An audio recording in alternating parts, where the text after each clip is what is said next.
It's our weekly sports episode. Well, you might as well call it our infamous podcast about sports and stuff. Where on this podcast, you get to hear a little bit of information about what's going on in the sports world, what's going on in the video game world, a little bit of the technology information, get a little bit of a music knowledge chat, two of our personal faves that we do on the show, the artist spotlight, and of course the infamous ass of the week. So stick around. You might actually enjoy the episode.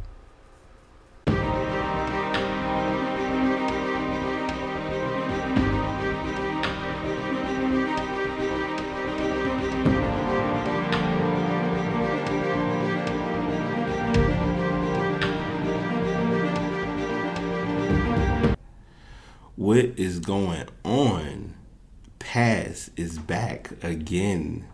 The podcast about sports and stuff is going down. It's your host BT back with yet another episode. Flying solo this week. My co-host had some, as I call it, school first, plain and simple. So I never impede on that option or that opportunity, especially if it's a chance to better yourself. I'm going to do before I do my promo and all my morning or early rambling of promotions and whatnot. This is the time of the year when a lot of kids between middle school, elementary school, and high school, most importantly high school, graduate and go to their next school or possibly look at colleges. Excuse me. And I'm going to be the first to admit that if anyone who is listening to this podcast, if they're attending a graduation, participating in a graduation, or know someone close to them who's graduating, give them a pat on the back, congratulate them, value what they're doing, because not everyone succeeds or not everyone finishes the important race known as school, whether it's high school level or even college level. And I'm I almost want to say I'm a huge advocate on education, but I think why I'm so strong about it is because as a black male, and yeah, I'm letting layers down because it's just me. As a black male, I feel as though education is overshadowed because it's the assumption of, well, we don't go to school, we out in the streets, or we're just this prototype of society. And I know that's kind of a sidetrack or a random ramble, but I wanted to address that before I go any further with talking about today's topics, because one thing that should never go for granted is knowledge or education. And don't get it twisted. If you did or did not finish school, it's not a judgment placement at all, because there are some folks who didn't finish school and still came out just fine in life. So as long as you're where you want to be and what you're trying to do with your goals and with your future, that's mainly the most important priority of the main task at hand. So I just wanted to get that in the episode before I go any further, because I know I could ramble about a lot of things, but that was something that I definitely did not want to leave unnoted. So quite a bit of stories, quite a bit has happened this week. There was a lot that I may have missed, and if it's not listed or addressed in this week's podcast, hold it to my head, not my heart. I may have to double check, because I believe CEO is either this weekend or it's next weekend. I'm going to kind of look for that while I'm talking with you all. But I will be the first to admit that change and growth has been the name of the game with life. And that's just the best way for me to describe it. What I will say is, as you all know, the podcasts each week are being done using the Spreaker.com program. So I do use that as my source of uploading my episodes. I've mentioned this a while back, but I never really gave the full rundown of it. But the program that I use to record my podcast, I use Audition. I've been back and forth and trying to figure out what can work, what's to my speed, what's to my ability. And I've kind of fine-tuned it and got it down to a science. But I realized that Adobe Audition is literally my simplest flow of just getting a recording done. being able to kind of control and keep a wrap under it and kind of keep it moving. There are those who are producers, and there are others who have much more higher quality options for how they record podcasts, and that's an option or an opportunity to get to when I cross that bridge. And also, as I always mention and address each time, any of you who have seen photos that I've posted, I am the microphone that you see in those photos is the Blue Yeti microphone. Random story, my friend who did the photo shoot, it was very interesting because she honestly, she noticed through the whole photo shoot, I took pictures and I was kind of chill and everything was everything. But for whatever reason, when it came to the actual microphone, I made sure that I kept a true grip on being certain that it didn't fly anywhere, it didn't fall anywhere, it didn't break, because trying to get this replaced and having to redo everything all over again would have been just a whole process. So I wanted to be sure and give the Blue microphone company their props, because that, without them, I wouldn't really be. And I'll be the first to admit, when I had my Samson Meteor, when I was recording, I recorded and I gave an effort towards podcasting. But I think now I have I have a better flow and a more consistent process to what I'm doing, because it's now, hey, all right, I got my microphone, I got my laptop, I got my notes, I got my ideas, I got everything kind of in a much more fluid fashion. So I know that was kind of a 5.5 minute spiel that I didn't expect would go as far as it did, but I wanted to at least get that out in the open and address that before we continue with the actual topics today. But the first story, as I always do, and like I said, this is it kind of was, and I'm saying this because I'm me, and y'all know I keep it as real as I can with doing these podcasts. It was an uncertainty as to whether having my co-host be on the show would be a good thing or a bad thing. And believe it or not, and I'm saying this, and if he hears it, he knows I'm gonna be honest. Not having him on the show this week isn't a bad thing, and the reason why is because we were indecisive and uncertain as to what would happen based on Game 4 last night.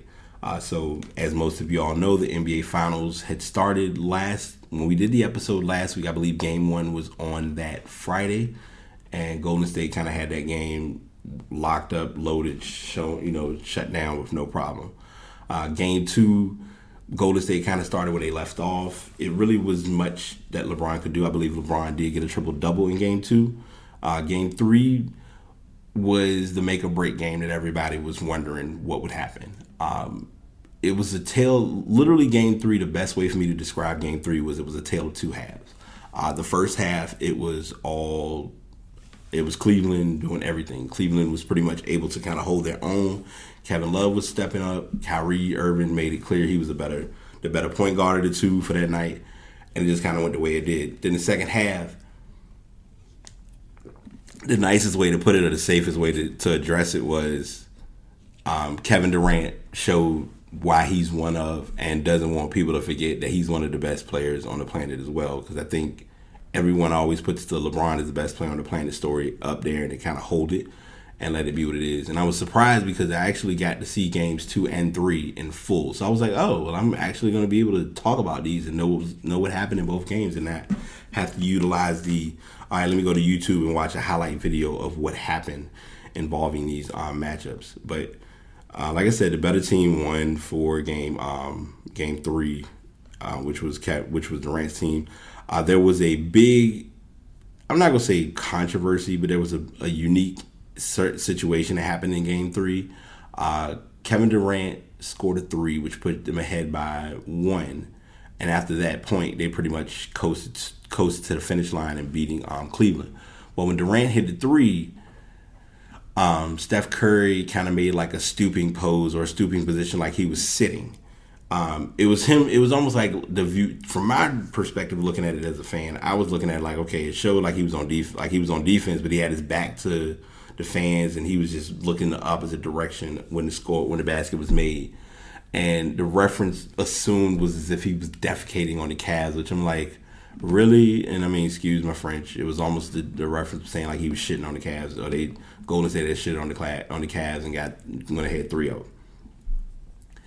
I think he made, and they gave a PR response and gave a statement and saying that he didn't do that with an intention. He didn't realize that it would cause as much attention as it did. But, like anything in the media, when something happens, we go off of what we see and not really what exactly happened. And that's basically what this was all about. In the end, like I said, Golden State won that game, and it just was kind of theirs to win from the beginning. Draymond Green had a pretty solid performance, which I'm going to talk about in a second, because Game 4 was kind of the add-on, tell-all, be-all with the series. So Game 4 was yesterday. Game 4 was going to be an interesting scenario because there was already a lot of talk placed behind Game 4 because of the fact that, number one, which is the evident and obvious, Golden State wanted to win in Cleveland again like they did 2 years ago. But also, it was a lot of talk because Draymond Green, they made stories about how Draymond Green reached out to Kevin Durant after Game 7 of last year's finals. How Durant, knowing and I'm going to say this, and this is one of those I wish I had my co-host here to really address this, but I'm going to say it because I feel like it's relevant to the story, and I'm going to be an unbiased fan first and an honest, unfiltered fan as always. Everyone is giving Kevin Durant a lot of grief about bandwagoning. A lot of people, and it's almost like a love-hate thing because it's the NBA's definition of deja vu. Let's see, that was, we'll say 4 or 5 years ago. Probably, it's been almost 6 years actually. LeBron went to Miami. It was LeBron's not loyal. LeBron is, he's a crybaby. He's doing this, he's doing that. Got to Miami, he won 2 championships. No one really said anything. Went to Cleveland, went back to Cleveland. They lost the first year because it was like everyone was going in looking at it like, hey, if he doesn't win a championship but doesn't do anything in Cleveland, he's not considered the greatest of all time. Fast forward a little bit, they finally get the championship in Cleveland. He brought a championship home. Questions arose about Golden State, whether it was a dynasty or what their legacy would be. And it's like, here we are now. They're pretty much one game away from winning their series. And then you have the infamous free agency talk, which people don't understand.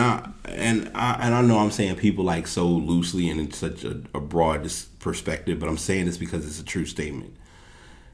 In free agency, when it comes to free agency, you have an option. You have opportunities of where you want to go or where you would like to take your talents. If you decide that you want to stay home and play for your, support your team and stick to your, continue your legacy where it is, you have that option. LaMarcus Aldridge left Portland to go to San Antonio. Did we give him any grief? No. Why? What made his trade any different, or made his free agency option any different? Kevin Durant, of course, was in free agency talks last summer. He made his, he looked at different teams, seeing where he wanted to go. Washington would have been about a second best shot, only because the coach with Washington was his previous coach when he was in Oklahoma, OKC, before Billy Donovan got there. But anyway, he chose Golden State. And it was all this scrutiny, and fans from Oklahoma City thought he was making a bad decision, and that's just messed up. I'm like, he made a choice, and now here it is. He's in the finals, and it's a lot of people hate Kevin Durant for what he made a choice in doing. And I think it comes down to the era of fans, because there are those fans who are from the Jordan stayed strictly with the Bulls, Kobe strictly stayed with the Lakers, Shaq for majority of his career was with the Lakers. Tim Duncan stayed with San Antonio his entire career. Players who stay with teams get a better rep. Like Reggie Miller. Reggie Miller never went to another team. He stayed with Indiana, even in circumstances of what had happened, especially with the Malice in the Palace. And if you don't know about the Malice in the Palace, go back and do research. You'll get quite a bit about that story. So I'm kind of veering off course. I'm going to come back. Game 3 happened. Golden State finished that game off, free throws. Bad play calling. I think LeBron what LeBron did in Game 4, LeBron should have done in Games 1 through 3 on a consistent basis. But the tough part is nothing LeBron ever does is going to be enough. And that was, LeBron's a passive player. He's going to make sure if he sees the open man, he's going to give it to the open man. And what's always been the make or break for him has been his killer instinct. Durant has had that killer instinct. Durant's killer instinct just kind of comes and goes because he's such a relaxing player. He can go out and calmly knock down, say, what? He could give you 30 points in a game and you wouldn't even realize he scored 30 in the third quarter, or by the third quarter. So again, we fast forward to game 4. The first quarter alone, the Cavs scored 49 points. In the first half, they had 86 points. There was a mission and there was a goal to be placed in that game. It was a statement game for Cleveland, and I have no problem. I have no problem with teams making a statement game. They had to play a statement game, especially in a win or go home situation. Because it's already bad enough you're in Cleveland. Losing a game and losing 2 games in Cleveland and losing the championship, not really a good way of this legacy that LeBron is trying to build. The interesting part was after Game 3, so many stories circulated and so much information was thrown out there, such as he's looking to go to LA. He might go to LA since his home is in LA. He might look at possibly going to the Clippers or to the Lakers. And I'm like, they have not even played Game 4. They may come back and win all 4 games. We don't know. The deciding factor for me, and I'm going to say this because it was the one thing that I pointed out after Game 3 that a lot of people don't realize. Golden State, with Golden State winning Game 3 in Cleveland, it put the odds even stronger against Cleveland. Cleveland is already in a position now where they have to do what they did again last year. And LeBron being able to do it isn't too hard of a task. The difference is Golden State is a much different team. If you go back a couple of episodes, we did make our predictions. Warriors in 6, Warriors in 7. It could be sooner than that. We don't know. It might not even be the Warriors. I feel like it's going to get interesting because if Cleveland wins games 5 and 6, we start to question the play calling. We start to question the management of the Warriors. Then as an added bonus, it turns around on Tyronn Lue, because at first everyone looked at Tyronn Lue like he was the worst coach in the world. He needs to be fired. They need to let him go. It's all downhill. But then they win Game 5. They win Game 4 by such a huge. They won it. I think they won that game by at least 15, because it was pretty much theirs to succeed. And I'm sorry, I'm looking at scores, and it would help if I gave the actual score. Excuse me. Game 4 was 137 to 116. And like I said, the other game was 113 to 114. When Durant hit that 3, it was 114 to 113. Cleveland didn't score another basket afterward. And I mean, if you look at the score line, the stat lines for most of these games, there was not a game. The only game that teams didn't break 100 was Game 1, and that was Cleveland had 91 in that game. So just think about that. Like, keep an eye on that for these next few games. Like, the key factor of beating Golden State, and the only way that Cleveland really has a true chance of making this turn to 7 games, is they have to at least give you 110. They can't go. You can't go out and give. I mean, like, let's see. Game 1, they had 100. I'm sorry. Game 1, Cleveland had 91. Game 2, Cleveland had 113, but Golden State had 132. Game 3, Cleveland had 113, but Golden State had 118. Game 4, it was in reverse. Cleveland broke 137. So I may have to reassess that. Instead of 110, or they have to at least get 120. You got to get at least 120 against. Like, you got to hang 120 on them.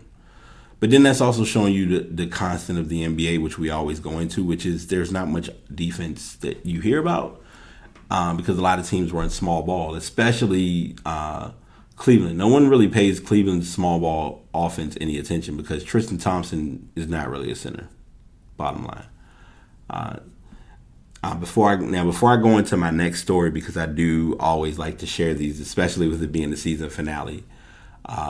Game of Zones was on Thursday, and they placed reference in talking about different stories that were going on within the league.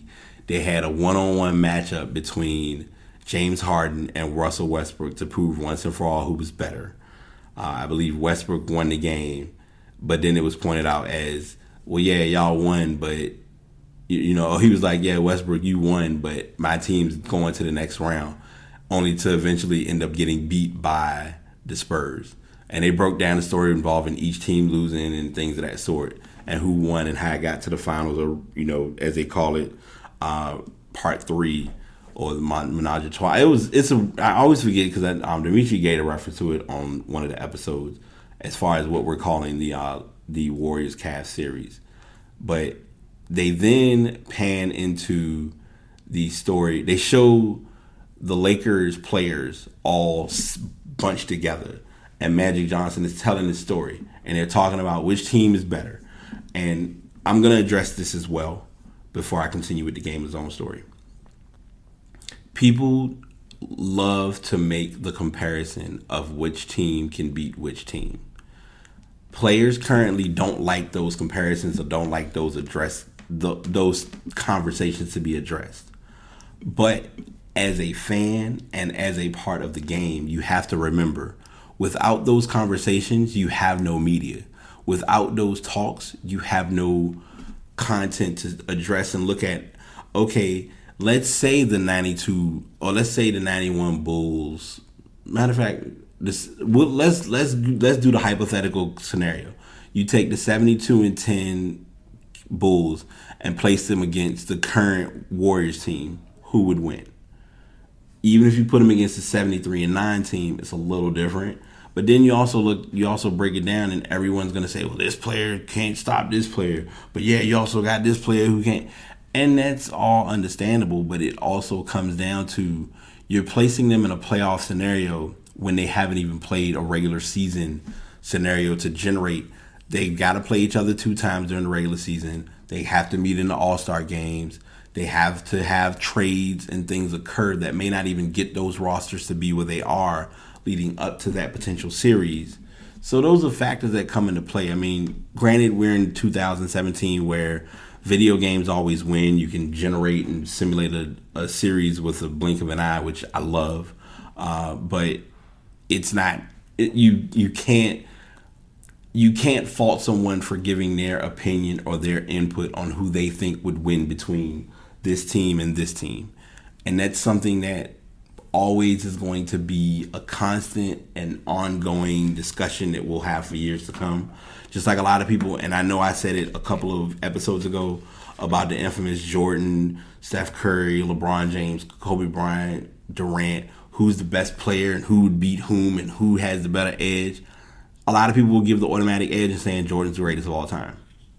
I can't disagree with that. And it's, you can break it down statistically, you can break it down numerically. He did a lot of amazing things, and the interesting factor was it was with one team. And it was in an era that everyone was gunning for him and what he was doing. To place parity to the story and to end the NBA talk, if the NBA wanted to be as biased or as unbalanced as they wanted to be, they could give the same trophies to the same players every year. Will that justify or clarify anything? No. Because this year, even though they didn't have the best playoff run, Westbrook was the MVP. And Westbrook didn't just get the MVP strictly based on his triple-double average. It was, if you take Westbrook off of that team, how would that team have played, or what would their record have been without him? Would they have even made the playoffs? You go back a few years ago, everyone, like Shaq gets upset about it every time he sees Steve Nash. But it's a valid statement.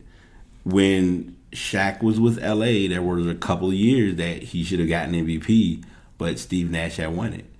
And it was mainly just coming down to Steve Nash in that I made players around me look better, because at one point we had no idea who Rajah Bell was. We didn't even know who Shawn Marion was. Something to think about. So that's my little 2% spiel and my b-ball story. And I'm sorry, Game of Zones. I sidetracked again. My bad. Game of Zones. They did talk about. They went into this weird instance or a weird occurrence of LeVar Ball at his supposed home, and he's got these basketballs. He's got these 3 basketballs, and I'm not going to give too much because you see it and you'll just it kind of breaks it down more thoroughly.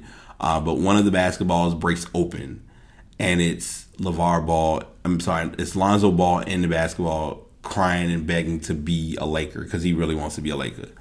And as an NBA update or NBA draft update, there's not a complete certainty that he will be drafted by the Lakers. No one's wanting to say that. It's not really being circled heavily, but it's a possibility he may not get picked by the Lakers.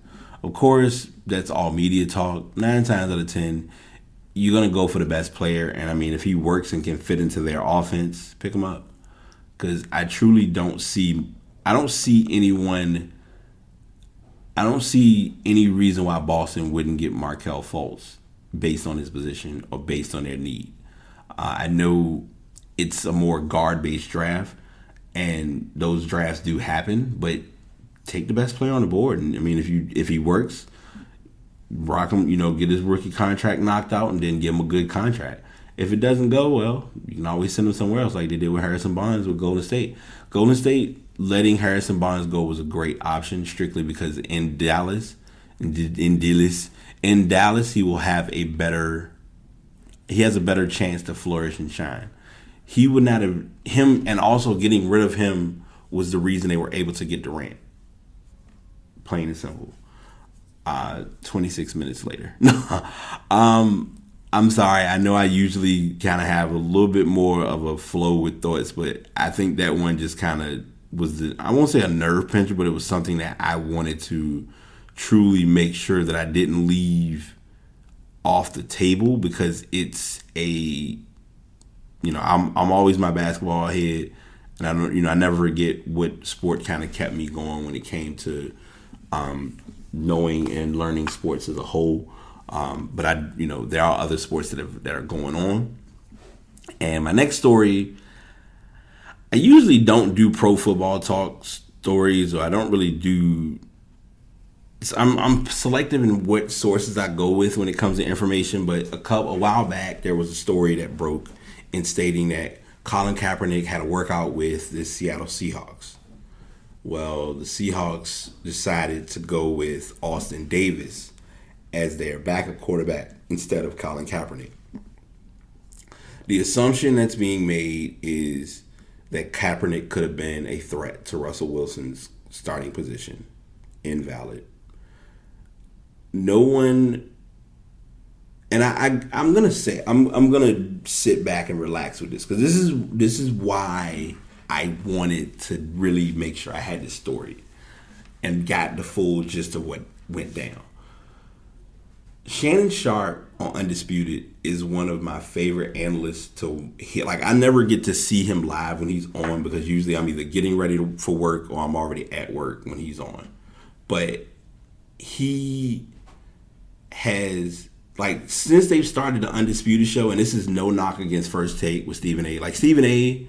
is Stephen A. Stephen A.'s personality, a lot of people don't like him. But Stephen A., if it wasn't for Stephen A.'s personality being the way it is with ESPN, you wouldn't get the ratings for that show to be to where it is. Granted, Max Keller is just another talk or another voice.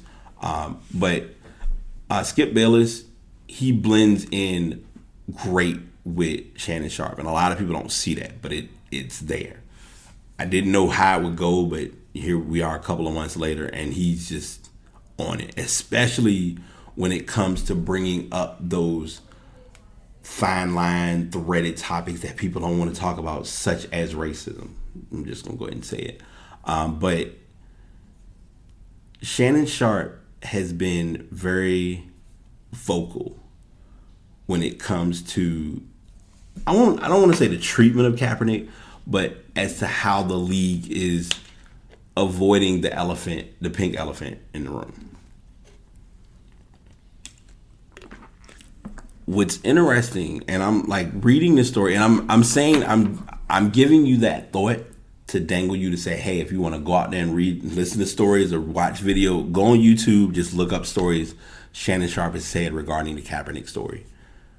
Any of them that you can go back and find them from probably right after the Super Bowl up until now. He's at least addressed it maybe once or twice a week because this Undisputed can blend that in as a story, and it works especially with him being a former football player. So they have this article, and the $1 million question that they ask in the article is, will Kaepernick be signed by anyone? Training camps are opening soon. Teams have to set their rosters. Of course, you got to set your initial roster. Then you got to cut that roster down more. Then you got to cut that roster down even more. The challenge of the gain or the loss of interest in him is what makes this a challenging situation. And the reason I'm using the term as a challenging situation is because it's not even what he's doing on the field that's a concern. It's the off-field media PR that no one wants to take on. And it amazes me because in reality, if any other athletes were doing this and they didn't have as big of a name, we wouldn't be talking about it. But because this was a quarterback who was once eligible or once had an opportunity to win a Super Bowl against the Ravens, and they haven't really had a recoverable season since then. You know, coaches have been, Harbaugh left to go to Michigan. Brandon Jacobs, had his little, I don't want to say scuffle, but his little verbal tension with Harbaugh. Kaepernick kind of was in the midst of possibly being a starting quarterback, but never really getting the playing time because he wasn't. What people don't really think about either, Kaepernick wasn't really healthy fully last season. We don't know how healthy he is this season because you don't really hear anything about health. You hear more you hear more time going into his off field. His health isn't the conflict. It's if we go into preseason and it's week 1 and we play against a team and he's on the field or he's on the sideline, are they going to have 5,000 cameras in his face, either kneeling or either sitting down during the national anthem, whatever he decides to do? Do they want to deal with that? And obviously the answer is no. It's going to come down to, and this is what they're giving us as a scenario, which I wouldn't even disagree or be surprised if it happened. Quarterback for a team may have an injury. Cap will get a call to be placed on the team with a possible as an emergency quarterback. But we still have him until that time comes. Which I don't see how it's humanly possible, but here we are. He will be the quarterback known for being on the outside looking in. So, yeah. That is I guess you could say, the Kaepernick kicker or whatever you want to term it as to what the news story is with him. I got a hypothetical question, and I'm going to ask this in my podcast thought, and this is something that if someone wants to give an answer to this or they want to address it with me, passpodcastbt@gmail.com. Please send an answer because I would like to know, why won't the Browns give him a chance? What do they have to lose, number one? And number two, as much as they may need help getting wins, they may need even more help getting media attention, and that could help them kind of lead into their next direction or avenue or whatever you want to call it. So it's just something to think about, something that just kind of crossed my mind while I'm sitting here preparing for the next story.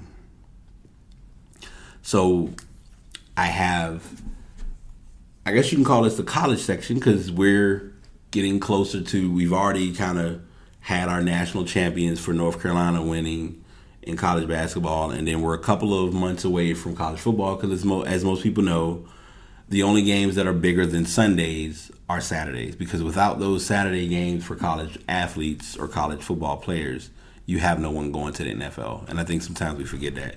Even those who are avid NFL fans don't realize that. But in college basketball, we have a firing or was a releasing, and it's kind of a PR presentation as to how this was done too. And I know and I'll say this before I go any further, I know a lot of times I am guilty of using the term PR loosely, but in most cases it's pretty valid, and this is no exception. Thad Matta, who is the coach for Ohio State, was released from their team, and he will not be returning to coach next year. They gave an interview with Gene Smith, who is the athletic director with Ohio State. I'll have my words together, don't worry, y'all. And he did mention that he felt comfortable after the season when sitting down with Thad, thinking there was a plan. Recruiting was part of it, and they weren't winning the recruiting battles. As they started talking about it Friday, the flow of the conversation took him to the realization that it might be time to make a leadership change, and he was able to. Thad Matta agreed with that. Thad Matta hasn't had a good season even before they had D'Angelo Russell. He's been with the team for 13 years.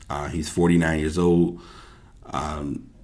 He won 337 games during his tenure. He had a 73% record. He only lost 123 times. The team did reach 2 Final Fours. Most recently was in 2012, and before that, he was actually in the championship game when he had Greg Oden. So, I mean, they had a good team. He's had a good run. They've had 5 Sweet 16 appearances and 9 tournament appearances. So 9 out of 13 is actually pretty good. Aaron Craft was one of his big name shooters. He posted a tweet on Twitter saying, "Words can't describe what Coach meant to me in the program. Wouldn't have wanted to play for anyone else." When he arrived, he came from Xavier.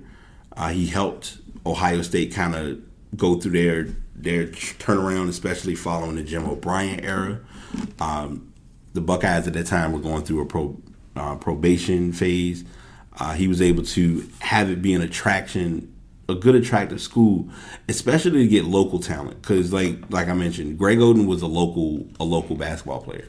A lot of people don't remember, a lot of people know about Greg Oden as far as the injury, but if you go back to Greg Oden as a high school senior, him and Mike Conley, when they were on the same team, they played in a basketball game against Eric Gordon's team. And Eric Gordon was one of the top players in Indiana. And that's, that kind of then led to him going to Indiana.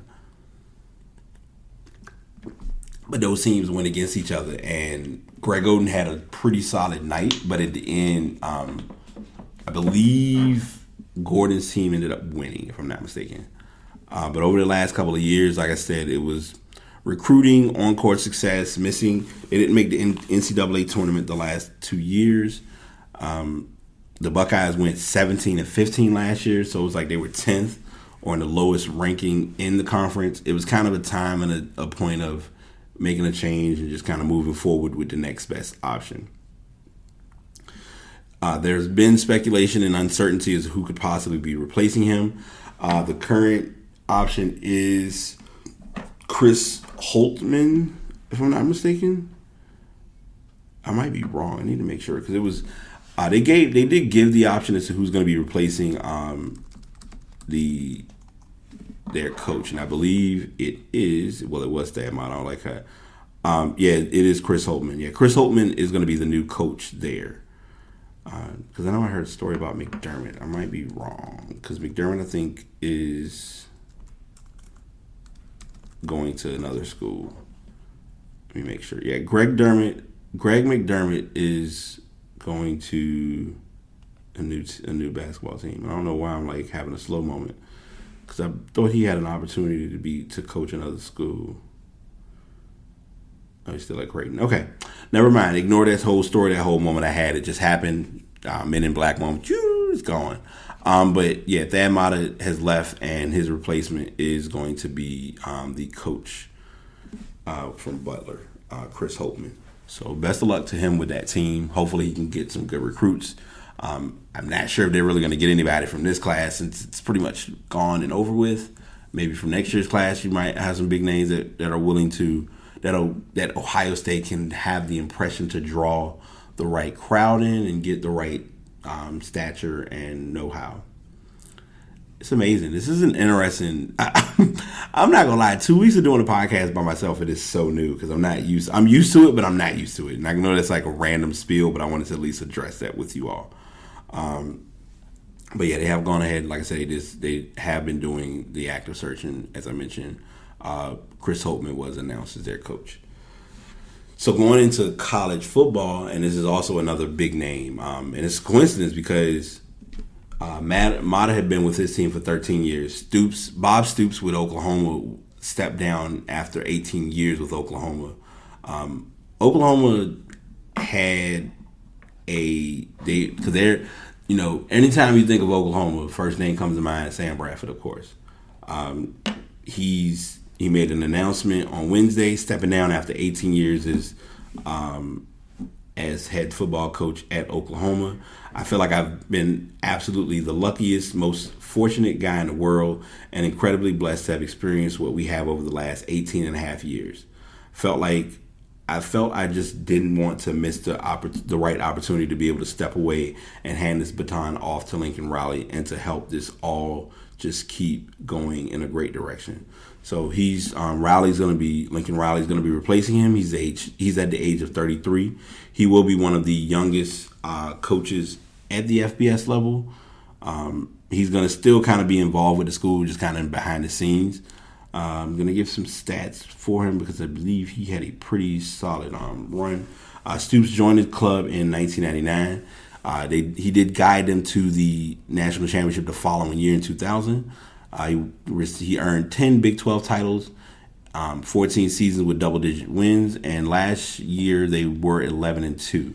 11-2 was great, but they lost to Clemson. He turns 57 on September 9th. Virgo, let's go.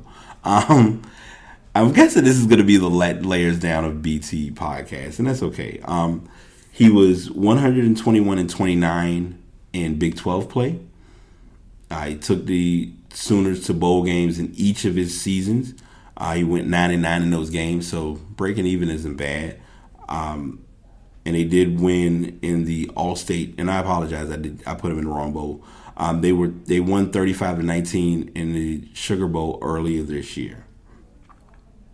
He is ranked 4th among active coaches behind Brian Kelly, of course, Nick Saban, and Bill Snyder. Only 4 times in his career did they go fewer than 10. They lost less than. Did they win less than 10 games? I'm sorry, and he never had a losing record. He had 2 Heisman. He coached 2 Heisman Trophy quarterbacks. Jason White, which I don't even know who that is, I'm guessing, and that's kind of bad because they didn't even have a link for him. So he may have had a short career in the NFL. And Sam Bradford, as I mentioned earlier. Let's see. And he was the, even more telling, the signed longtime coach Bud Wilkinson put up coming out of Oklahoma's locker room. Play like a champion today was dilapidated and missing letters.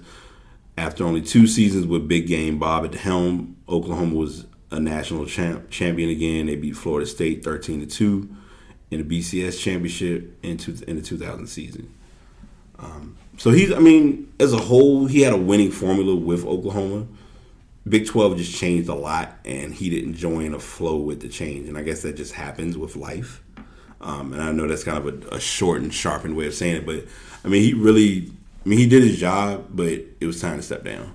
I mean, 18 years, you've done everything you can do, and you mean even stronger is he went 99 during that time period. So props to Bob Stoops. Hopefully their new coach will be able to come in and take over the realm and the helm of the Oklahoma Sooners college football team. So as I always do, I like to let you all know that this is the segue. This is the point where I shift gears away from sports and go into stuff. Today's stuff is going to be it's going to be weighted. And I really didn't realize, I guess when I started this podcast, I didn't know how it would go until I really sat and started to look at the topics. Because basketball, I'm like, okay, I got basketball. I'm talking about that. Cool, whatever. Basketball took a chunk. That's fine. This is going to take up a chunk, and I'm going to really be analytical but critical at the same time. So many of you techies and gurus who may or may not know might not be aware that there's this event that goes on every year called the WWDC, which is known as the Worldwide Developers Conference. They have this every year for Apple, and it's mainly all of the worldwide developers coming together in California to showcase new technologies from the software and the technology developers. And I am going to say one thing before I continue with this story. I was intrigued and surprised by the fact that, and I'm sorry I'm being more professional with this part of it, but I almost want to just yell this bullshit don't make sense. No, but in reality, the WWDC this year was retarded. And I'm going to explain why. When you look at the presentation, if you're someone who has or hasn't seen it or may not have a clue, you'll look at it and be under the impression that, WWDC is going to last the entire week. They're going to talk about a lot of things and they're going to show us a lot of stuff that's coming up over the next year for Apple. No, boo. That ain't what you getting. What you got was one day of a lot of technology, and they threw a lot of stuff at the viewers. And it was more for the developers who were there, but the everyday consumers, we're going to be a little overwhelmed. And I'm going to go over the things that they overwhelmed us with. And I could have easily made a couple of these the ass of the week for the podcast, but I chose not to because I'm better than that. But on the link that I share with you all, there's a 19-minute simplified version of the keynote that was done for Apple representing the WWDC event. The reason I guess I'm harping on I thought it was an all-week event was when they finished the episode, or when they finished the live stream of it, they had a picture showing Michelle Obama. My assumption was, oh, cool, they got another day 2 coming, and it's gonna feature Michelle Obama. So day 2, when I went online looking at blogs, they had live bloggers who were actually recording and addressing different things going on while the show was being streamed. So they were just posting different articles and posting different little excerpts of what they saw or what was happening to kind of give you a feel like you're there at WWDC. But anywho, the announcements that they have brought out. Number 1, I'm gonna give the 8 big announcements as I have them and as they're listed. The first announcement is the annoying one because I just don't comprehend how you want consumers to have your product, but your products aren't at an affordable price. And I get it, it's Apple. Apple always does more. I mean, you got to pay to get, but still. Apple has announced that they're going to be doing a speaker. It's not going to come out until December. And they've given it the name HomePod. So before I go any further, I constantly kept calling this Home Depot. Don't ask me why or what was in my head, but all I kept thinking was Home Depot instead of HomePod because it just was not, it didn't sound right. But HomePod speaker has on the top of the speaker, it has a display that has a similar feel to the Siri flow of if you speak to it, it's going to show the lines like you're talking to it, things of that sort. And you can pretty much tell it what you want from a pretty sizable distance. It's going to be the Echo, and the Google Home with the Apple sound. So anyone who knows Apple is not going to cut any corners when it comes to sound, when it comes to the quality of a product. They definitely didn't cut corners when it came to pricing either. The speaker is literally just about twice the cost of an Amazon Echo. Because I believe the Echo is $140. Let me check real quick and I can give you the exact amount. Okay, yeah, they're showing me. So, side note, while I'm looking for this, the Echo Dot is currently a thing too. And a friend of mine was looking at getting an Echo Dot until I told her the cost of it. I'm sorry, not the cost of it. I told her the size. I said, yeah, the Echo Dot is about the size of a hockey puck. She was like, no, I'm not interested. And I was like, I don't blame you. But the Amazon Echo is actually $180. So $180, and I mean, I personally have one. I use my Echo a lot. Fun fact, side note, I actually have it set where the microphone is off so it doesn't record. But I use it. The legit reason I have one is as a morning alarm. It's the simplest and most convenient alarm to have, because when it goes off, it can't be turned off unless, one, you have the app open and you flip the switch to turn it off, or two, you have to actually physically get up and get to it to turn it off. I know we're not talking about Echo, but I just want to give that example. But yeah, the Echo is $180, so the HomePad is going to be $349. That's going to be shipped and look to be shipped in December. It does obviously integrate the Siri features. It's going to come in 2 colors, black and white. And yeah, that's mainly the simplest way I can describe that. iMac Pro was released and introduced. They gave quite a bit of specs and information to that. They also have it's basically going to have a 5K display. It has 4 terabytes of RAM, 4 terabytes of storage, 128 gigabytes of RAM. It has 3 Thunderbolt ports, and it has 12 It has built-in 10 gigabyte Ethernet, which is pretty fast. The prices start off at $1,100. The iMac and the new iMac is $1,100. And then they say the iMac Pro starts at a whopping $5,000 if you're looking to get the big boy, which is mainly the one that has all of the specs that I just read to you. Because the basic iMac is going to be $1,099. The 21.5 inch that's the 21.5 inch model, $1,299 for the 4K model, and the MacBook Pro is going to be starting at $1,299. And like I stated, the big boy iMac Pro, which was all those specs, is going to be the $5,000 option. iOS 11 was introduced. We got to hear about it. We got to see it. It was kind of shown as a upcoming legit feature to have. I've talked about this maybe on a podcast or two before. I'm looking soon to get a new iPad, and I'm possibly going to get one that can definitely support iOS 11. They are integrating, making your iMessage is going to be live in the iCloud. They're updating Siri, so they'll have an improvement on speech.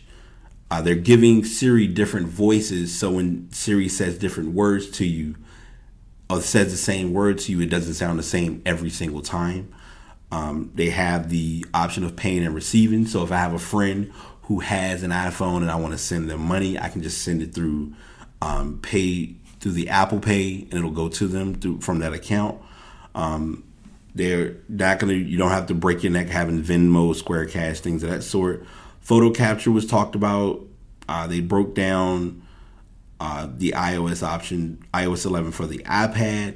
Side note: anyone who's a developer, anyone who has beta access or developer access can get the iOS beta.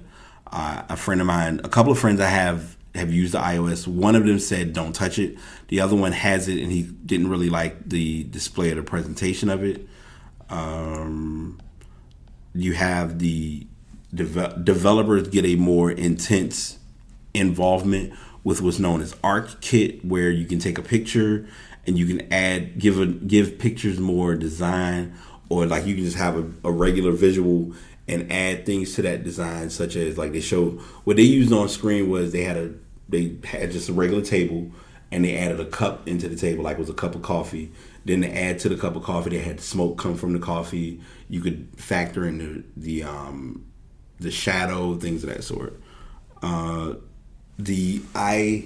10.5-inch iPad Pro was announced. So that's going to be between the big boy iPad Pro and the iPad that most people would prefer, myself mainly, because I don't need an iPad that huge, because the Jesus tablet is already on level 5 million. But the iPad that was introduced, it's going to be starting at a 64 gig, which means they're upping their hard drive sizes. You know, when they usually release the hard drive, they try to double it, since most people do need more storage anyway. But the 64 gig is going to be at $649, and that's going to be available, and it is available to order, and those will start shipping out next week. I'm glad they went to this point next, because this right here is something that I don't even want to comprehend. They're doing the new, obviously each year when you do a iOS update, that means a Mac OS update comes out. Currently, Mac users have the Sierra, Mac OS Sierra. Great, cool, no problem. Let's make a new name, and the upcoming version is going to be, wait for it, High Sierra, as in HIGH. Forgive me, but this is confirmation that you're in California. I'm not going to explain why, due to my podcast. But it comes with updates. They are going to update options with Safari, as far as blocking site trackers, as well as when it comes to videos playing. Videos won't automatically play on your page. Chrome, good luck. We've been waiting for that for a while. I'll be the first to admit I attempted it, and this is sidebar. I was initially going to use, because normally when I do my podcast, each week when I prepare my stories, I already have them up and loaded through Chrome. I was like, let's try Safari. And I'm like, maybe it'll come up different and it'll look nice and it'll work. I tried Safari, had all my pages, my tabs loaded, and by the time I got into really getting everything shared, I was like, I'm just gonna let this go, because they're gonna fall apart and break, and I just had to close Safari altogether and just leave it alone, because we just didn't play well together. So it happens, but went back to Chrome, and I'm happy for what it does. They're doing a file management system, which is going to speed up directory cloning and native encryption. They will be mentioned, and they were very quiet about this during WWDC, but this was something that's going to be beneficial. They are going to have support for VR, because a lot of people are in the VR community. Don't sleep on the virtual reality community. I'm just going to leave it at that. Apple has added some editing tools if you don't want to shell out a lot of money for Photoshop, and give you a little bit more options with sorting and organizing pictures by keywords and or faces.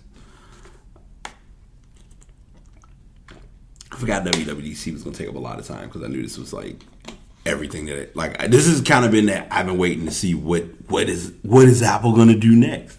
But the Watch OS 4 is coming. It is going to have a Siri watch face. They are going to add, they have fitness coaching, and they have an app browsing interface. They're going to be adding some more visual features, because everyone likes the Mickey and the Minnie. So let's add some more of the characters. So they're going to feature the Toy Story characters. They want to get more active and involved with NFC enabled data. Stating things like you can tap your watch, based on gym equipment, pairing your watch with equipment at a gym. So you don't have to say, all right, let me go get my phone. I got to hook up my headphones and all this other stuff. Activity, they want to challenge you more. They're going to do challenges based on months, not just challenging you solely on days to get workouts done. So that's a good thing. They're doing a music app to make finding music with the Apple Watch more visual. And yeah, that's all of the updates and everything that is coming with WWDC, or that WWDC presented. Like I stated, if you do want to check out the iOS 11, you're welcome. You can check that out now. Mac OS, they usually present that about late summer, early fall. Some folks will get their hands on that before it eventually go live in September or October. So yeah, that's the WWDC world. My 2% story is here, and I'm just going to share it because I have it. PlayStation 4 Slim is coming next week. It's probably here now, and I may have missed it because they, some stores, I believe this is a Target, they have a Target excerpt that shows the gold PS4 1TB limited edition with the gold controller for $250. It's looking to launch next week, actually. So that's going to be a huge excitement for some fans. Because if you go back a while back, and I believe I talked about this, and if I didn't, hold it to my head, not my heart, they did do the PlayStation 4. They did justice with the 20th anniversary of the original PlayStation by doing a retro. It was like it looked just like an original PlayStation, and it was gray, and it looked clunky, and the controller was gray. You can't even, like, trying to find those gray controllers is a godsend, because you literally, I think they cost, like, some people don't even sell them for the original $40 or $50. They'll sell them for at least $80 or $90, because they know they can upsell it because it's a rare commodity to find. Target will also and this is based with Target on the article that they have, and this is on GameSpot's website. I do have that link shared for you all. Target will have a number of gaming deals during that week. They'll have Horizon Zero Dawn and Mass Effect Andromeda for $40. Battlefield 1, Grand Theft Auto, and NBA 2K7 are going to be for $30. So any of you GTA or 2K folks waiting to get on, haven't gotten on yet and still behind, because I mean GTA has only been out for 4 years. You may want to join soon, or close to 4 years. Let's see. Currently, and as they also mentioned that the PS4 Slim is available in matte black and glacier white, and they do have the Walmart bundle with Call of Duty Infinite Warfare, because the game was struggling, and we already know how that goes. Going into the video game world again, well, I don't know why we're going into it again. We're already here. Continuing with the video game trend, blending a little bit of sports into it.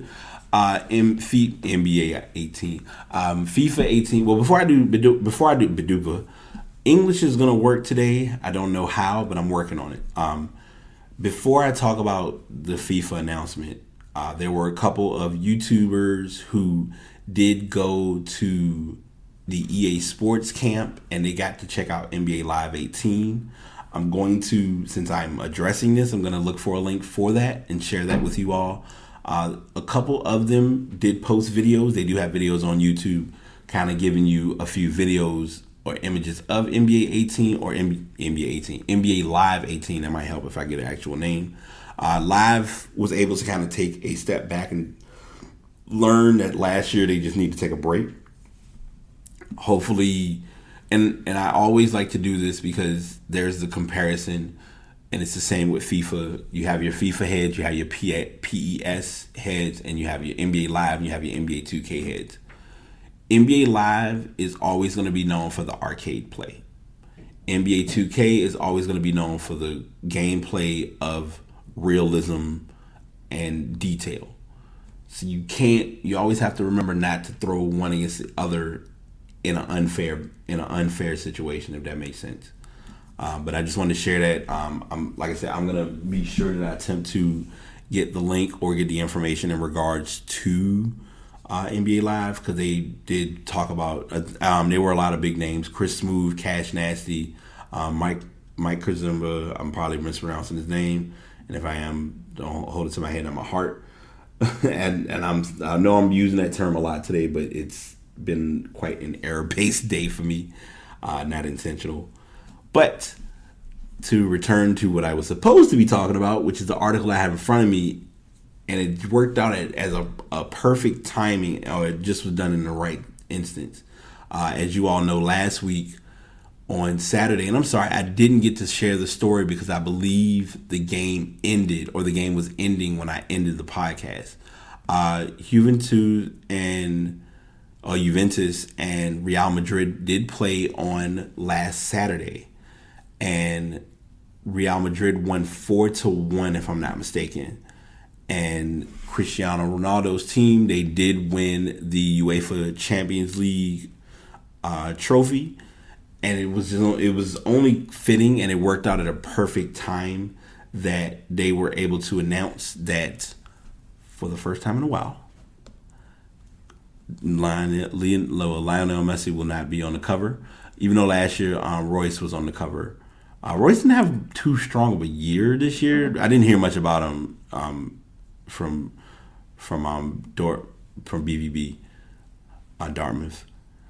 But, and I'm sorry for the noise, or well, not the white noise, but Cristiano Ronaldo was announced as the cover star athlete for FIFA 18, which will be released on September 29th. I will have that because I am always going to give my FIFA support as I know how. They have a cover release trailer. Like I said, from Borussia Dortmund. I don't know why I said Dartmouth. Borussia Dortmund. Marco Reus was on the cover for this year for FIFA 17, and Ronaldo did state it was a real pleasure to be on the cover. It's a great feeling, and he's grateful to have been chosen. And I mean, he's had a pretty solid year. I mean, they break down mostly what he did. Champions League winner, Liga winner, Ballon d'Or winner. Now, Ballon d'Or is mainly most goals scored, or just he did his thing. And they give a lot more information. He's been on the cover before. He was on the cover in 2008, 2012. I'm sorry, excuse me. Rewind. He was on the cover. He's never been on. This is his first time being on the cover of FIFA, but he has been on the cover for the other game Konami makes called Pro Evolution Soccer, he made that cover in 2008, 2012, and 2013. He joined with Thierry Henry on FIFA 04, as well as he was starring on PES 4 and 5. Anyone who knows or remembers, Messi was featured on both. He made the cover for PES 4 in 2009, 2010, and 2011. And then he was on FIFA from 2013 through 2016. And Ronaldo was top-ranked player last year's FIFA. He had a ranking of 94. Messi was 93. And, of course, they come out with the different cards, for team of the season, team of the week, things of that sort. And like I said, and FIFA 18 will release on PlayStation 4, Xbox One, PC, Nintendo Switch, PS3, and Xbox 360. Before I go any further, why are they still releasing games on PS3 and Xbox 360? I'm not going to get into that either. But I will state that Nintendo Switch is not going to get the FIFA 18 that we will all be getting. Even though they have it listed, it's actually going to be called FIFA. And it's not going to be running the Frostbite engine, nor will it have what's known as Journey Mode. They're just calling it FIFA on the Nintendo Switch. It may affect sales based on Switch, but on the same token, you kind of knew you kind of know it's going to be a different flow to it, because you truly can get those things to be done. It's still going to be EA Sports based, but Frostbite, for any of you who may or may not know, Frostbite is a key engine for Madden, and has been a key engine for a couple of years with FIFA on their gameplay. Let's see, no other system offers fans the opportunity to play the beloved series on the go, and that's kind of the other difference, because all of the others, with any other system, you can't really travel with FIFA. It's just you got to play it on the console, and that's it. You don't have like mobile versions of PlayStations or Xbox Ones yet. So yeah, I wanted to add that story in and address that before I continued. So thanks for bearing with me with those stories. I know the WWDC was going to be quite a heavy hitter, but that's just how it is sometimes.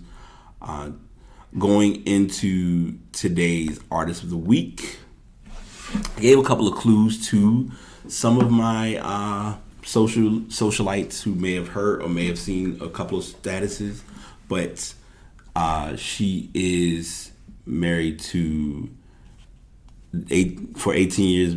Well, she's been married for 18 years to Grant Hill. I don't know why she's been married to the Artist of the Week. I don't need to wake up. Sorry, y'all. I apologize. She met Grant Hill, or her and Grant Hill got married in 1999, and Tamia Marilyn Hill is our Artist of the Week. She was born in 1975. She was born in, actually, she's Canadian born in Windsor, Ontario. Her mom was Barbara. She has three younger brothers, Tyrus, Taji, and Trajan. She was known for her singing in church. She got exposed to diverse music at an early age. By age 12, she, between singing in church, things of that sort, she studied piano with different artists, with the renowned musician Eugene Davis. She attended high school in Walkerville. She made appearances in theater and choral concerts before winning the YTV Vocal Achievement in '93. She's been an African mother, she has an African American mother and a white father. She had the best of both worlds growing up, and her family comes in all shades from really light to very dark. So starting out her career in '95, her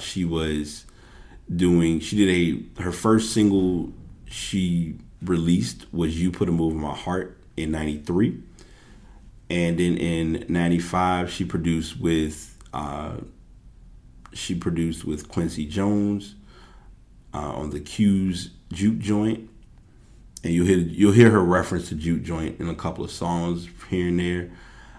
In '96, she got a big break when she joined Gladys Knight, Brandy, and Shaka Khan for a known single "Missing You," which was on the movie Set It Off. I almost forgot that quick.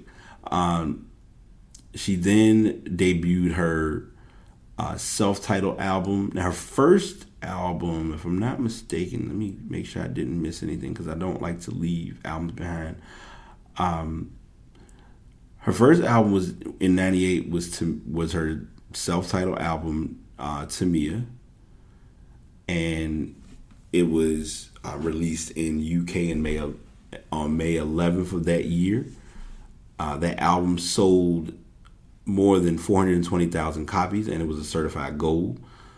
She made her debut with Sherry Silver in Speed 2.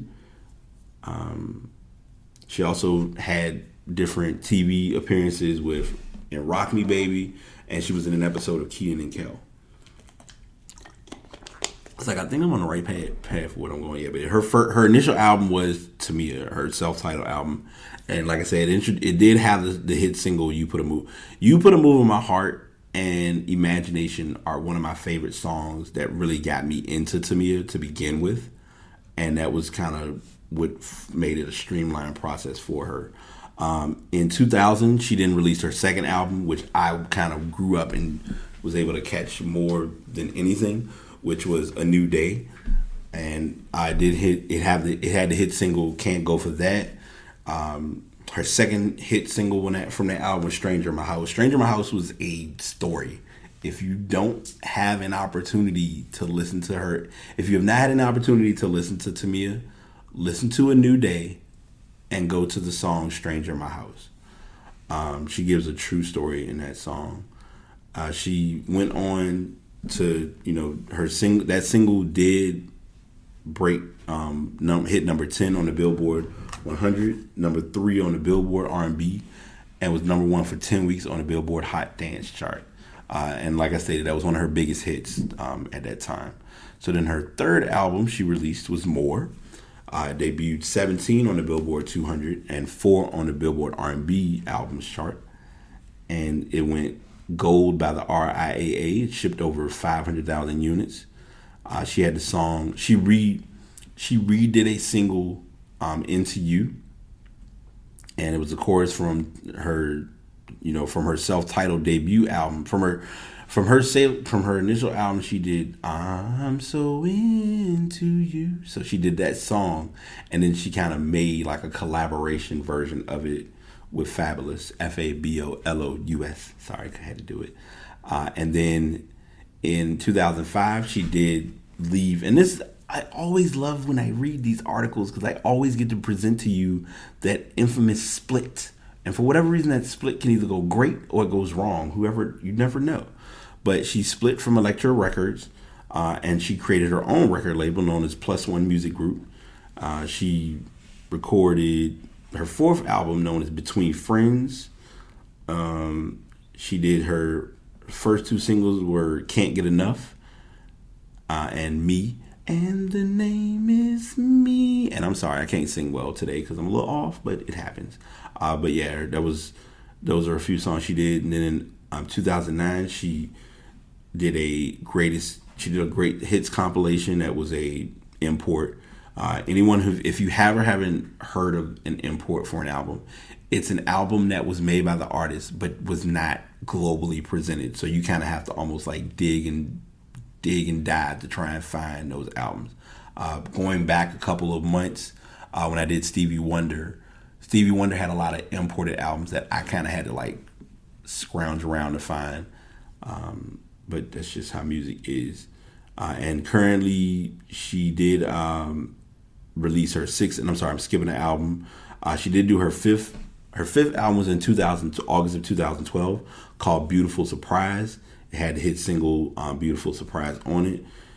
She then went on tour with R. Kelly during the Single Ladies Tour back from October until December of that same year. And then in 2004, she worked on her sixth album. In 2004, she started the process with Def Jam Recordings, and she worked on her sixth album, which released in June of 2015, called Love Life. She met Grant Hill, oddly enough, in Detroit, Michigan, when he was playing for the Pistons. And the reason I'm making this a fun story is because of the fact that Grant Hill used to play basketball, of course, so that's where you get that sports blend. But they got married on July the 24th, 1999, and their daughter was born. Her name is Mila Grace Hill. She was born in January of 2002, and then they gave birth to their second daughter, Leo Rose Hill, in August of 2007. And her one story that did become big a couple of years ago, or a while back, in 2003, she did confirm or realize that she was diagnosed with multiple sclerosis. She, was in early remission, and she has occasional symptoms, but she's had it under control.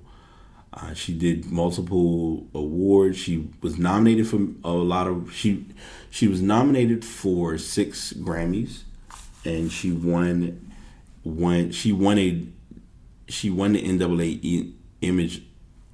Brian, you're not this slow.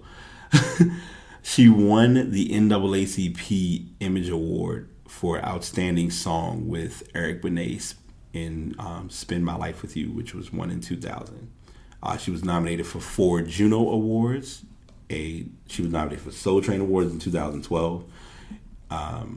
She was nominated for many awards, but she won the NAACP Awards, Image Awards. So that, shouts to Tamia. I have nothing but positive words for her and her career, because she, as anyone, and at that time rebranding was done too on her part, but she rebranded her way and it worked. And if it ain't, as the saying goes, if it ain't broke, don't fix it. Speaking of things that aren't broke but have been fixed or need to be fixed, I have 2, and normally I don't do 2. I was initially supposed to have 1, but I was looking at a story on Inside Edition yesterday, and I had to read the article and find an article to get the full rundown of specifically what happened. But I have 2 Ass of the Week stories. And the first one, confirms how dense people are. There was an 8-year-old girl. Her name is Millie Hernandez. She plays for the Omaha Azuరి Cachorros under 11 team.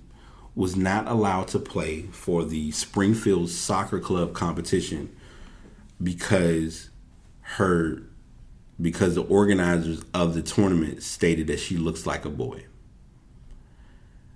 When I say ignorance at its finest, she was told 4 hours prior to kickoff that she would not be allowed to compete, despite her parents showing identification proving she was a girl. So that means there were pictures.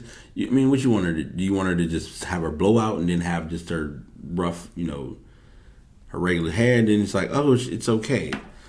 Well, in stories like these, this is where it's always a helpful feat to have support. And she was able to get support from U.S. women national stars, national team stars, Abby Wambach and Mia Hamm, towards Hernandez, and just stating, hey, never give up. Don't ever let anyone tell you that you aren't as perfect as you are. And I mean, Abby Wambach had short hair, so I'm like, she was accepted. Why change, or why affect what's going on? Mia Hamm posted a tweet, hey Millie, we would love to host you at one of our camps, be you. And Billie Jean King, once you get her involved, it's already just a wrap, game, set, and match. Millie, continue to be yourself, dream big, and go for it. Take Mia up on her offer. She replied to the tweet that Mia Hamm posted. Hernandez told Omaha TV station, just because I look like a boy doesn't mean I am a boy. They don't have a reason to kick the whole club out. And the worst part about it is the team was, let me make sure I got this correct. Yeah, the team, and it wasn't just her that was disqualified. The entire team was disqualified. That's what solidifies this as ass of the week for me, hands down, because a whole team is going to be disqualified for one kid looking like a boy but actually being a female, and you given and provided proof and confirmation. Like, what do you need to do? I got to take her in a private area and say, hey, look at what I got. Here it is. Bam. That was a nice way of being being non-explicit while being explicit. Her father was in shock, stating, she was emotional. They made her cry. Hernandez stated that the tournament organizer didn't even want to take the insurance card, an insurance card isn't going to fake who you are as your sexuality. They also spoke with the Washington. Her father also spoke with the Washington Post, stating he was mad, never had that problem before. She's been playing so long in different tournaments. I don't want problems with anybody, but that wasn't the right way to treat people. And then there was more support from other players regarding this, and just showing like, hey, I was a soccer girl, or I played soccer too, and I had a shortcut. And Abby Wambach sent an actual personal message to her. And all of this information I do have out. All these links will be in the show notes. According to the team's coach, the error on the roster was a typo made by a registrar. Association, let's see, this, and I'll add this story too because I'm probably reading it, I am reading it backwards. Springfield Soccer Association said the disqualification was not because of Hernandez's short hair, but rather because she is mistakenly listed as a boy on the team roster, and having a boy play for a girl's side is a violation of state rules. I think that wasn't. I think they just wanted to find a reason not to let her play. I don't think it's logically not going to make sense for a team to have players on that team and someone's going to falsely put someone's sexuality. I mean, an M and an F are two totally different letters. So something was up. Something was up with that, and that's just the best way I can handle or address that one. Oddly enough, the thread was closed. You have to love and this. I'm gonna say this one thing, and I'm going to leave it alone. And it's an amazing feat, but it's a true statement. And I think we sometimes forget this. Even when the internet is not supposed to win, the internet always wins. And I don't get it. Like, how is this a thing? But it's been going on for quite a while, and there's not much you can do about it. But They don't wait. They won't give the name of the restaurant. I'm sorry. Please tell me we can find out. They're not going to tell me the name of the restaurant, are they? That's smart. Okay. All right. Sorry. I was seeing if they could give me the information, but they're not going to do that because they know better. Because then that would affect the branding of that restaurant. So we're going to now go to our second ass of the week, which is a restaurant in Vinings, Georgia. For some reason, first I'm going to read what the title says, and then I'm going to just break down the story. It started burning my chest. Toddlers served alcohol instead of apple juice at local restaurant. Before I continue the story, and I asked this question to someone being honest, but I was kind of being serious. How do you not know the difference between alcohol and apple juice? Yes, they both start with an A, but no, that is not a logical excuse. There is no way. Most places, especially if it's kids involved, if they have apple juice, they typically have a little, they have little containers with apple juice in them. So how did you, even if you brought somebody a cup or whatever of apple juice, how did it turn into alcohol? And this is involving a toddler, an 18-month-old. Her name is Aaliyah. Rest in peace to Aaliyah. You know, I always talk about her. That might be my idea. You will probably be. I guess you might know what we're gonna do next week. We're gonna save it for that time. Anyway, sorry. This is I'm being serious now. A family is luckily glad that things did not turn worse after a toddler was served alcohol at a local Vinings restaurant on Sunday after church. They attended the restaurant, and an apple juice was ordered. Everything was normal. After lunch, they got up and leave, and the dad started noticing something was wrong with the juice. We were about to leave. Spouse got the juice. It was in a kid's cup. They tasted it, and his chest started burning. Alexis also took a sip, who's the mother. She knew she was not drinking apple juice. They suspected it was alcohol. They notified the manager on duty, who took the drink and later returned with an incident report. Told the family that an apple juice container was mislabeled and that the child had in fact been served alcohol. That's even worse. Now we get to the basis of where fails come in, and this is going to be my closeout, and this is going to make my closeout even better, so I'm going to make sure I remember my closeout about reading. The mom was while at the restaurant, they were at the table. Her mom was crying. It was very emotional. Serving, you have to be 21 as an adult to drink it. The restaurant was very upset about what happened. The manager insisted on paying for the meal. They said that the daughter was not usual. When she stood her up to check on her after realizing what had happened, she was a little off balance. I mean, she had alcohol. The Smiths believed that Aaliyah took 3 sips of alcohol at lunch. They spoke to the poison control, who said the amount could equate to about 3 teaspoons. Factoring in her weight, the blood alcohol level would have been about 0.065. To put that in perspective, legal limit in the state of Georgia, 0.08. I'm sorry. I'm taking a moment to just be quiet and really think about this and not even play that I have so many questions or I really want to address this. You mean to tell me that no one at any point factored in or processed that? I guess I'm trying to understand with the reading part of it. No one at any point decided, hey, let's go and look at and verify and make sure everything is like it's supposed to be at the beginning of the shift. I feel as though after this has happened, and even with other stores reading this, they'll realize that doing things like checking and double checking and making sure everything's what it's supposed to be, can avoid mistakes like these happening. Because this mistake luckily turned out okay, but it could have turned out much worse. She could have gotten alcohol poisoning. She could have gotten, had to go to the hospital. They may have had to take, from what I'm reading in the article, they did go to the doctor. They observed her. About 2.5 hours passed. The doctor found no abnormalities, but Aaliyah's mom said she's thankful because things could have been worse.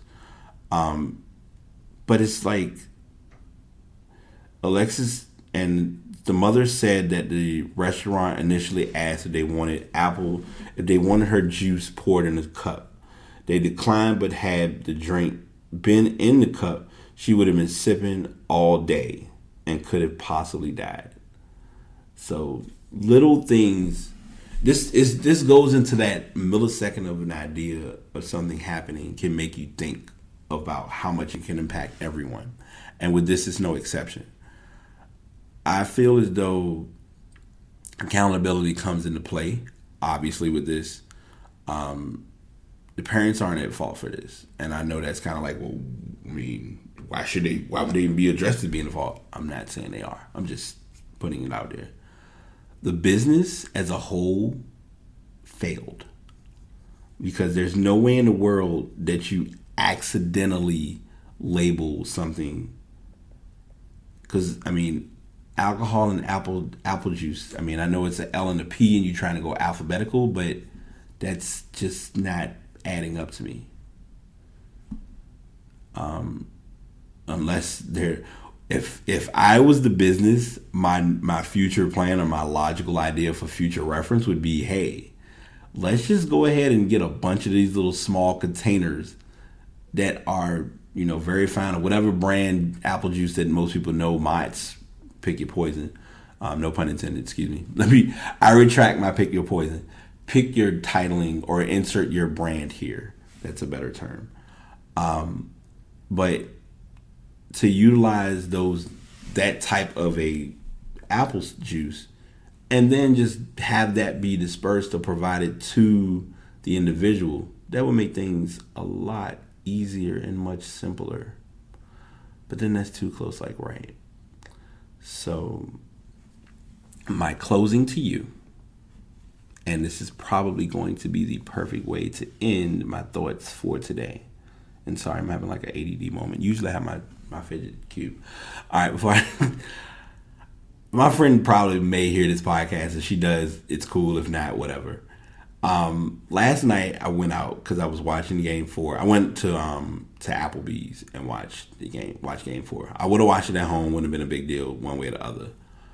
Watched Game 4, and in the middle of the game, we're watching it, and my fidget cube falls into this little area beside my chair, and it's sitting there in a way so that I can't reach and I can't get to it. And I'm fat. Not literally, but getting to certain things is a struggle. And that yesterday was that lesson of learning like to get things back in order and like make sure I take care of myself. And Exhibit A just confirmed that for me, but you're not here, so you can't see it. But I was trying to get this cube. I'm trying to get my fidget cube, and I can't get to it. And I know this has nothing to do with the podcast, but I've talked to y'all about the fidget cube and the fidget spinners and all that. But I'm reaching down and I'm trying to get to it. And I'm like, I can't feel it. I don't know where it is. So eventually, I'm waiting for the couple behind me to move. Because the person who's sitting in the chair behind me, I don't want to try to move the table or move the chair. And she's like sitting. So she gets up. And I attempt to move the chair. The chair won't move because it's bolted down, which makes plenty of sense. So my friend gives the simplest idea after I've spent like almost 20 or 30 minutes trying to get this cube. She says, why not just use the menu? Because, when you sit at a table, they always had a little menu for different, like your wines, your drinks. And then they got they had a taller menu with like what they want you to kind of keep your eye on. Like, hey, there's some stuff you may be interested in buying or eating or whatever. And I look at that. So she looks at it, was like, why not use that to get the cube? And I felt 100% stupid, but it was funny. And I'm reaching, I get down there and I'm sliding and I'm rolling it. And I'm rolling it towards the front. and I get it, and then everything's fine. And I was just like, I was back to normal. So I'm telling that story because normally you would hear me doing my fidget cube as usual, but I have it in my pocket, but not on my physical usage today. But I'm stating all of that as a random story, but just to kind of add of knowing, be aware of your surroundings. And I'm going to use this as, this is going to be, and I did this and I said, I was like, I'm going to try this week and see if it works. And I believe I did try last week as far as the final thought. And I'm going to do one this week to just kind of be me and be unfiltered and just tell it like it is. Don't feel like you're obligated to don't feel like you're obligated to satisfy everyone. I have had to really understand that some people are going to be mad with what you do decide to do, and some people are going to be mad with what you don't decide to do. You can never tell someone something to do or help them with doing something and think that what you tell them is going to work or be what they end up doing. Because at the end of the day, a person has to make their decision on their own. I realized with one of my friends, I'm not sure if we aren't dealing with each other, and whatever the case may be, I'm not losing any sleep because I got to keep pushing. But they took offense to something that was addressed. I'm not going to go into massive details because it's not what I'm here for, and that's not what this podcast is about. But they took offense to what was done because I wasn't the hand-holding, coddling, enabling, oh, it's going to be okay, you can just do this and it'll be fine. No, no ma'am. That's not what we're doing today. I refuse. And so I'm telling you all of that to say, if you have to be true to you and it offends people, who cares? Who gives a fuck? Who gives a damn? Like, you're going to have to learn and understand that many people are going to be in your corner and they're going to be around when things are going great. And many people are going to be around when things may not hit the greatest point in life. But that doesn't mean that life is in the trenches or it's in the struggle or whatever you want to call it. All you can do is support you. And I had someone present this to me and bring it to my attention, and it was a worthwhile listen because it made me really evaluate where I've been and where I'm at and where I'm going. Now I got to fidget because I'm sitting here like just chilling. But if you expect calm or expect relaxation or whatever, you got to do things that can give you that opportunity to de-stress, like just to chill. And that's lately what has helped me get over my hump. Because when I took some time away, I went out of town for a while and worked on leading into and adding more towards working on the branding with the podcast. And when I was doing it, I was like, yeah, I'm trying to do this and do that and get this done. I got things accomplished, but not to the T that I wanted. But when I came back, I was more relaxed. I was more calm. I was still me about certain things. And you can't switch that portion of it. But I also was able to realize that I am my number one priority. I add that to also state, like, with my co-host, he hasn't been on. He's had things that he's had to do to make sure he gets himself taken care of on what he's working on. I commend him for it because I know where I've been and I know what I've done and what I've had to do to get things done, to do whatever it is I need to do to progress and become a better person, et cetera, et cetera. So in circumstances, with the last two stories I gave, with the mom was very, very caring. She was concerned. Her husband or the father, he was upset, but he was glad. They both were thankful and they were glad everything went the way it did. A lot of times we go through what we go through and we fail to realize we missed that part of being thankful for how things ended up going the way they did, because they could have gone worse. And we missed that part because we're so caught up in well, you did this and you shouldn't have did that and this is what you need to do. Okay. Noted. Thank you. Appreciate it. I'll be sure to keep an eye on that in the future. And that's all you can do. So I'm just sharing that with you. And I know that was probably like a 20-minute spiel of some information that half of y'all could probably be like, well, Brian, didn't you just say you had to finish the podcast up? But in all fairness, thank y'all for tuning in. I know that's a weird way to end it. Just be able to learn how important you are to yourself, because you can't be there for everybody else if you ain't got nothing left for yourself. There it is. That's the mic drop. Mic drop, cup smack. However you want to put it. If you are already following, I appreciate it. If you have not already checked out, I am on, like I said before, I am on Spreaker with my podcast. I do have the podcast shared on Stitcher. I'm also on Google Play under Google Music. We are under iTunes. Website is slowly coming together. I may have some ideas. I'm finally utilizing a group that I'm a part of.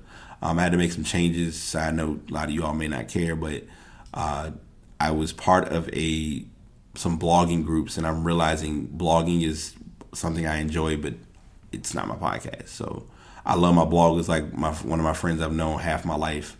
She blogs like there's no tomorrow, and I love it. But now I'm at that stage where I want to get you all the content, and I'm working on that slowly. So if you have been around, whether you've been around for the past couple of weeks, past couple of days, since I started 2 years ago, I appreciate it. And if you're not already following on social media, past podcasts, Instagram, Facebook, and Twitter, I do try to post things on those pages as I can. I am still working on finalizing some small stuff, but I just wanted to at least get that little closing out the way. Okay, I guess I'm finished. No, let me stop. I do appreciate y'all for tuning in, and I hope everyone has a productive and cool weekend, because I keep looking outside like I got the window behind me closed. But have a cool weekend. I'm going to finish up this last little bit of water, do some listening. Hopefully y'all get the episode later on this evening. And until next time, this is The Pass signing out. Peace. Did you make it to the end of the episode? If so, I do appreciate you listening and tuning in. These episodes get more and more valuable, and I do appreciate everyone taking time to sit down and listen to the episode. Whether you're actually listening to it once it's uploaded on Spreaker.com/Brate Podcast, or if you're downloading it and listening to it on your own convenience. If you want to check out any previous episodes, just check out that page. And if you'd like to inquire or provide any information or feedback or suggestions toward the podcast, please send those emails to passpodcastbt@gmail.com. Thank y'all so much for tuning in. Enjoy your day. Have a good week and be positive.